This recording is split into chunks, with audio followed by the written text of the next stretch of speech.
It's like losing your brakes on a hill. The runoff gathers into the main drainages faster, creating higher surges of water, which cut the gullies even deeper, draining even more of the groundwater. Possibilities drain away as the soil and the gift of rain and life spiral down. Can't anything be done to stop it?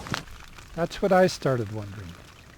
I see these beautiful places bleeding to death, and I started wondering, is there some way I can dance through the rain in the land that can reverse this downward spiral? I tried to work in the gullies since that was where the problem seemed to be, but I learned that the gullies were only the downstream effect, and that the cause lay upslope, where the rain first began running off instead of soaking in. Up there lay hundreds of small possibilities for spreading the runoff.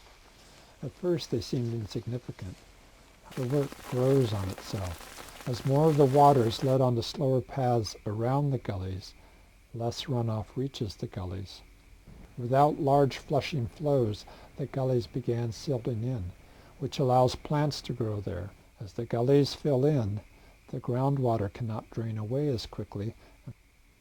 When I began this work, I saw myself as opposing the runoff and stopping erosion. But this work has grown into a meditation on the two powers. The two powers? Yes, you see, rain has a potential energy that can grow in two different ways. If the rain runs off, its energy becomes an erosive power that washes away soil. If the rain soaks in, it becomes a nourishing power that creates soil. Two powers, the power to drain away possibilities and the power to create them. It can go either way. My work is in service to this invisible power. To feel my spirit transforming from a cynical, what can one person do, into a magical, what can one person do? The fields begin whispering of a new possibility. If all the world is flowing, could this work be a metaphor that can guide the reversal of other downward spirals elsewhere? Like, go high in the drainage. What might that mean?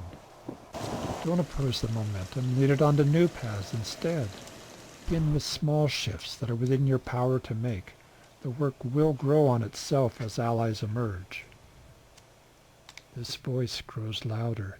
Share these stories. Your stories just might help others nourish other upward spirals. But then the rain stops, and I return into a culture that calls us consumers rather than creators. A culture so thick with trances luring people into buying until they get pinned by debt to a bottom line far beneath their highest calling. I return to movies filled with orange explosions that teach us to cheer for death, to a politics that polarizes rather than draws us together into a great work. In that world, I hear another voice. If you talk about your fields, you're going to look really stupid. The reason you work all alone in your precious field is because nobody else cares. You have no power to oppose the world's momentum. This sneering voice often stuns my will, until another storm calls me out into the fields, and again I see the upward spirals developing all around me, and I feel how simple and right life can be.